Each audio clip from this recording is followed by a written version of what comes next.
ओम शांति 13/5/2024 की प्रातः मुरली। ओम शांति। बाप दादा मधुबन। बाबा कहते हैं, मीठे बच्चे, तुम यहाँ मनुष्य से देवता बनने की ट्यूशन लेने आए हो, कौड़ी से हीरा बन रहे हो। बाबा प्रश्न में क्या कहे? तुम बच्चों को इस पढ़ाई में कोई भी खर्चा नहीं लगता है, क्यों? बाबा उत्तर में क्या बताया? क्योंकि तुम्हारा बाप ही टीचर है। बाप बच्चों से खर्चा फी कैसे लेगा? बाप का बच्चा बने, गोद में आए तो वर्ष के हकदार बने। तुम बच्चे बिना खर्च कौड़ी से हीरे जैसा देवता बनते हो। भक्ति में तीर्थ करेंगे, दान पुण्य करेंगे तो खर्चा ही खर्चा। यहाँ तो बाप बच्चों को राजाई देते हैं, सारा वर्षा मुफ्त में देते हैं। पावन बनो और वर्षा लो। ओम शांति। बाबा कहते हैं, बच्चे समझते हैं कि हम स्टूडेंट हैं। बाबा क्या कहते हैं? बच्चे समझते हैं कि हम स्टूडेंट हैं। बाप के स्टूडेंट क्या पढ़ रहे हो? बाबा प्रश्न में पूछा है, बाप के स्टूडेंट क्या पढ़ रहे हो? हम मनुष्य से देवता बनने की ट्यूशन ले रहे हैं। हम आत्माएं परमपिता परमात्मा से ट्यूशन ले रहे हैं। अभी समझ गए कि जन्म वही जन्म अपने को देह समझते थे, ना कोई आत्मा। वह लौकिक बाप फिर ट्यूशन के लिए और जगह भेज देते हैं, सदगति के लिए और जगह भेज देती हैं। बाप बूढ़ा हुआ तो फिर उनको वानप्रस्थ में जाने की दिल होती है, परंतु वानप्रस्थ के अर्थ को कोई जानते नहीं है। वाणी से परे हम कैसे जा सकते हैं? बुद्धि में नहीं बैठता है। अभी तो हम पतित हैं। जहाँ से हम आत्माएं आई है वहाँ तुम पावन थे। यहाँ आकर पाठ बजाते बजाते पतित बने हैं। अब फिर पावन कौन बनाए? पुकारते भी है पतित पावन। गुरु को तो कोई पतित पावन कह नहीं सकते। गुरु करते हैं, फिर भी एक में पूरा निश्चय नहीं बैठता है, इसलिए जांच करते हैं। ऐसा कोई गुरु मिले जो हमको अपने घर अथवा वानप्रस्थ अवस्था में पहुँचाए। उसके लिए बहुत युक्तियाँ रचते हैं। जहाँ सुना फलाने की बहुत महिमा है, वहाँ जाएंगे। जो इस झाड़ का स्वैपलिंग है, उनको तुम्हारे ज्ञान का तीर लग जाता है। समझते हैं, यह तो क्लियर बात है। बराबर तुम वानप्रस्थ अवस्था में जाते हो ना, कोई बड़ी बात नहीं है। टीचर के लिए स्कूल में पढ़ाना कोई बड़ी बात नहीं है। भक्तों को क्या चाहिए, यह भी किसको पता नहीं है। अभी तुम बच्चे इस ड्रामा के चक्र को अच्छी तरह से जान गए हो। तुम समझते हो बराबर बाप ने ही वर्षा दिया था, जो अब दे रहे हैं, फिर उसी अवस्था में आएंगे। सो तो तुम बच्चे समझते हो। पहली मुख्य बात है पावन बनने के लिए बाप को याद करना। लौकिक बाप तो सबको याद है, पारलौकिक बाप को जानते ही नहीं है। अभी तुम समझते हो। अपने को आत्मा समझ बाप को याद करना सहज ते सहज भी है, डिफ़िकल्ट भी है। आत्मा इतना छोटा सितारा है, बाप भी सितारा है। वह संपूर्ण पवित्र आत्मा और यह संपूर्ण अपवित्र। संपूर्ण पवित्र का संग तारे, सो तो एक का ही संग मिल सकता है। संग चाहिए जरूर, फिर कुसंग भी मिलता है। 5 विकार रूपी रावण का, उनको कहा ही जाता है रावण संप्रदाय। तुम अभी बन रहे हो राम संप्रदाय। तुम राम संप्रदाय बन जाएंगे, फिर यह रावण संप्रदाय नहीं रहेगा। यह बुद्धि में ज्ञान है। राम कहेंगे भगवान को, भगवान ही आकर राम राज्य स्थापन करते हैं, अर्थात सूर्यवंशी राज्य स्थापन करते हैं। राम राज्य भी नहीं कहेंगे, परंतु समझाने में सहज होता है। राम राज्य और रावण राज्य वास्तव में है सूर्यवंशी राज्य। तुम्हारा एक छोटा पुस्तक है, हीरे जैसा जीवन कैसे बने। अब हीरे जैसा जीवन किसको कहा जाता है? मनुष्य क्या जाने सिवाय तुम्हारे। लिखना चाहिए, हीरे जैसा देवताई जीवन कैसे बने। हमारा पास मधुबन आप लोग कभी गए हैं या सेंटर पर देखे होंगे, हीरे तुल्य जीवन का एक बुक है। बाबा ने उस बुक को फिर और देवताई जोड़ने के लिए बोले हैं। हीरे जैसा देवताई जीवन कैसे बने, इसे लिखने के लिए बाबा ने बोले हैं। देवता अक्षर ऐड होना चाहिए। तुम फील करते हो हम हीरे जैसा जीवन यहाँ बना रहे हैं, सिवाय बाप के और कोई बना ना सके। किताब है अच्छा, उसमें यह अक्षर सिर्फ ऐड करो। तुम आसुरी कौड़ी जैसे जन्म से देवताई हीरे जैसा जन्म सेकंड में प्राप्त कर सकते हो, बिगर कौड़ी खर्चा। बच्चा बाप के पास जन्म लेता है और वर्ष का हकदार बनता है। बच्चे को खर्चा लगता है क्या? गोद में आया और वर्ष का हकदार बना। खर्चा तो बाप करते हैं, ना कि बच्चा। अभी तुमने क्या खर्चा किया है? बाप का बनने में कोई खर्चा लगता है क्या? नहीं। जैसे लौकिक बाप का बनने में खर्चा नहीं आता, वैसे पारलौकिक बाप का बनने में भी कोई खर्चा नहीं लगता। यह तो बाप बैठे पढ़ाते हैं, पढ़ाकर तुमको देवता बनाते हैं। तुम कोई छोटे बच्चे तो नहीं हो, बड़े हो। बाप का बनने से बाप राय देते हैं। तुमको अपनी राजधानी स्थापन करनी है, इसमें पवित्र जरूर बनना है। खर्चा तो कुछ भी नहीं लगता। गंगा पर जाते हैं, तीर्थ पर स्नान करने जाते हैं, खर्चा तो करेंगे ना। तुमको बाप पर निश्चय हुआ, खर्चा लगा क्या? तुम्हारे पास टीचर सेंटर्स पर आते हैं, तुम्हारे पास सेंटर्स पर आते हैं। तुम उनको कहते हो अब बेहद के बाप का बर्षा लो, बाप को याद करो। बाप है ना।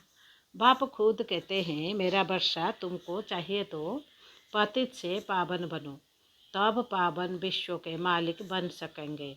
यह भी जानते हो बाप वैकुंठ स्थापन करते हैं। समझदार बच्चे अच्छी रीत समझाते हैं। उस पढ़ाई में खर्चा कितना होता है? यहाँ खर्चा कुछ भी नहीं।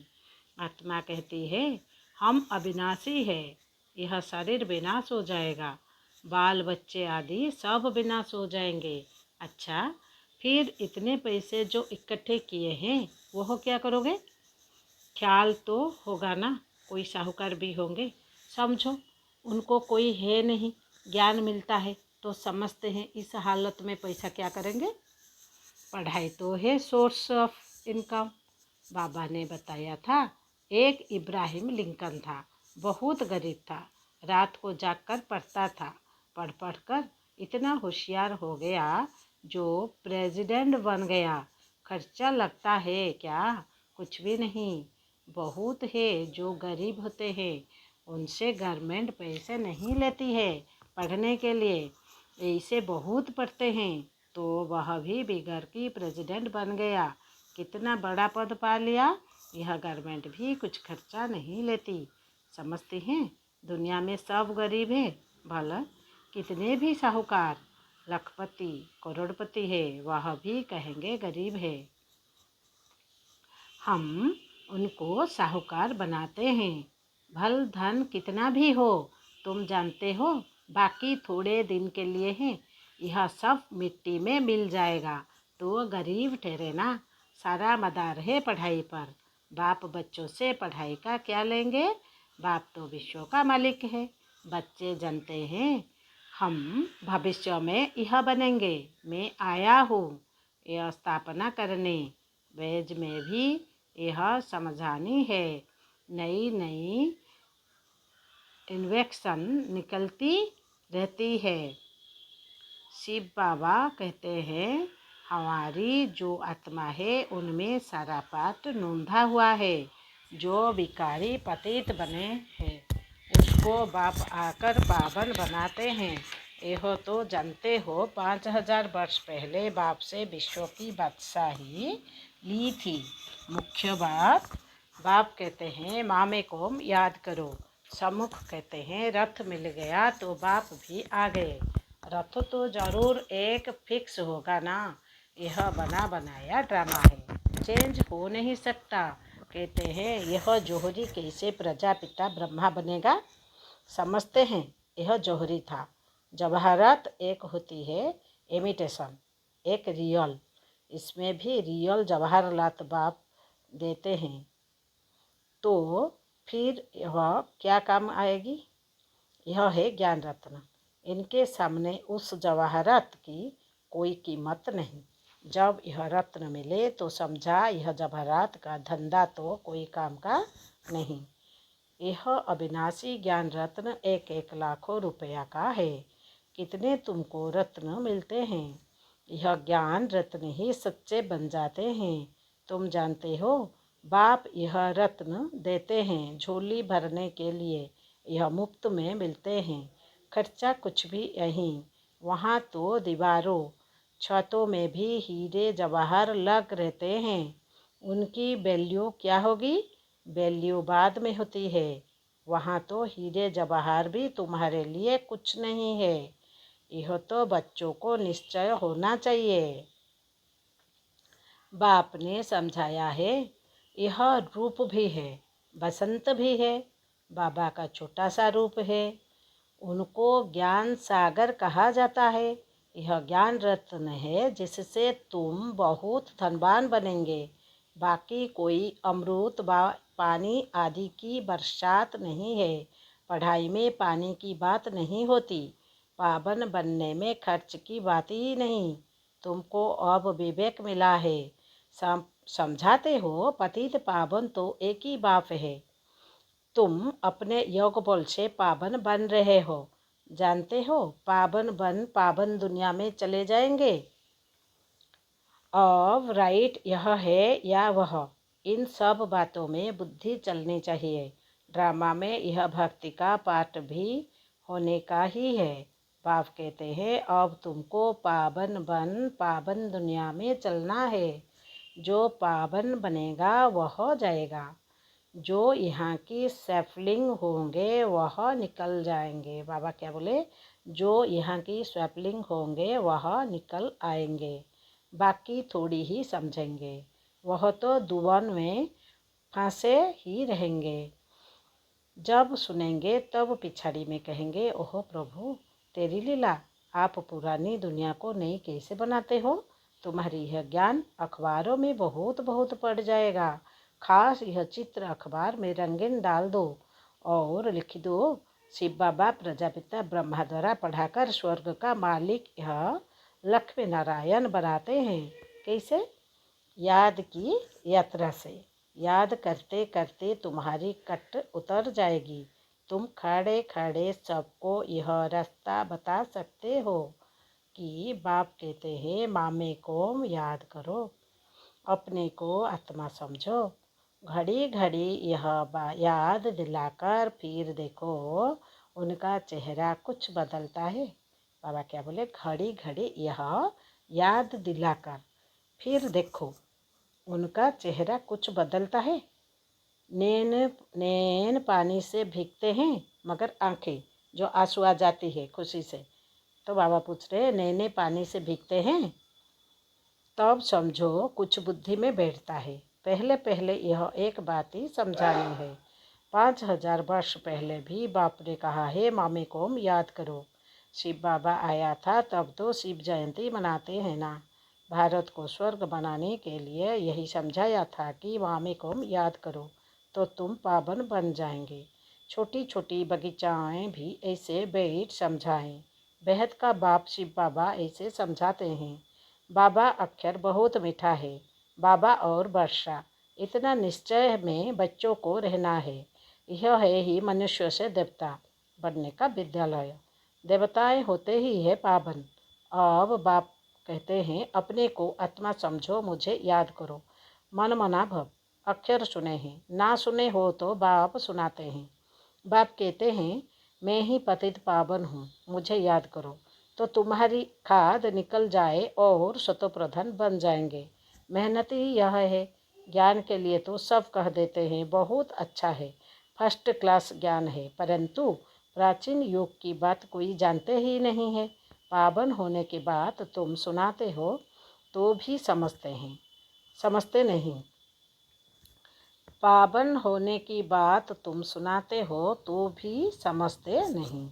बाप कहते हैं तुम सब पतित तुम प्रधान बन गए हो, अब अपने को आत्मा समझ मुझे याद करो। असूल तुम आत्माएं में मेरे साथी था ना, असूल तुम आत्माएं मेरे साथ थी ना। मुझे तुम बुलाते भी हो, ओ गॉडफादर आओ, अब मैं आया हूँ, तुम मेरी मत पर चलो। यह है ही पतित से पावन होने का मत। मैं हूँ सर्वशक्तिमान एवर पावन, अब तुम मुझे याद करो। इनको ही प्राचीन राजयोग कहा जाता है। तुम धंधे आदि में भी भले रहो, बाल बच्चे आदि भी भल संभालो, सिर्फ बुद्धि योग और सबसे हटाकर मेरे साथ लगाओ। यह है सबसे मुख्य बात। यह है समझा तो गया, कुछ भी नहीं समझा। ज्ञान के लिए तो कहते हैं बहुत अच्छा ज्ञान देते हो, पवित्रता भी अच्छी है, परंतु हम पवित्र कैसे बने, हमेशा के लिए यह बात समझते नहीं। देवताएं हमेशा पवित्र थे ना, वह कैसे बने, यह बात पहले पहले समझानी है। बाप कहते हैं मुझे याद करो, याद से ही पाप मिट जाएंगे और तुम देवता बन जाएंगे। अच्छा, मीठे मीठे सिकिलधे बच्चों प्रति माता पिता बाप दादा का याद प्यार और गुड मॉर्निंग। रूहानी बाप की रूहानी बच्चों को नमस्ते। हम रूहानी बच्चों की रूहानी बाप दादा को याद प्यार गुड मॉर्निंग, नमस्ते नमस्ते नमस्ते। धारणा के लिए मुख्य सार। स्वयं को गरीब से साहूकार बनाने के लिए बाप से अविनाशी ज्ञान रत्न लेने हैं। स्वयं को गरीब से साहूकार बनाने के लिए बाप से अविनाशी ज्ञान रत्न लेने हैं। यह एक एक रत्न लाखों रुपयों का है। इनकी वैल्यू जानकर पढ़ाई पढ़नी है। यह पढ़ाई भी सोर्स ऑफ इनकम है, इसी से ऊंच पद पाना है। 2 नंबर में बाबा ने बोले राम संप्रदाय में आने के लिए संपूर्ण पवित्र जो एक बाप है उसका ही संग करना है, कुसंग से सदा दूर रहना है, सबसे बुद्धि योग हटाकर एक बाप में लगाना है। वरदान में बाबा क्या बोले, शक्तिशाली यादव द्वारा सेकंड में पद्मों की कमाई जमा करने वाले पद्मा भाग्यशाली भव। वरदान में फिर बाबा क्या बोले, फिर सुनेंगे बाबा क्या बोले, शक्तिशाली याद द्वारा सेकंड में पद्मों की कमाई जमा करने वाले पद्म भाग्यशाली बाबा। विस्तार में बाबा क्या बोले, आपकी याद इतनी शक्तिशाली हो जो 1 सेकंड की याद से पद्मों की कमाई जमा हो जाए। जिनके हर कदम में पद्म हो तो कितने पद्म जमा हो जाएंगे। इसलिए कहा जाता है पद्म भाग्यशाली। जब किसी की अच्छी कमाई होती है तो उसके चेहरे की फलक भी और हो जाती है, फलक और पर फलक ही और हो जाती है, तो आपकी शक्ल से भी पद्मों की कमाई का नशा दिखाई दे। ऐसा रूहानी नशा, रूहानी खुशी हो जो अनुभव करे कि यह न्यारे लोगों है। स्लोगन ने बाबा ने क्या बोले, ड्रामा में सब अच्छा ही होना है, इस स्मृति से बेफिक्र बादशाह बनो। बाबा स्लोगन में क्या बोलते हैं सुनेंगे फिर, ड्रामा में सब अच्छा ही होना है, इस स्मृति से बेफिक्र बादशाह बनो। ओम शांति ओम शांति ओम शांति।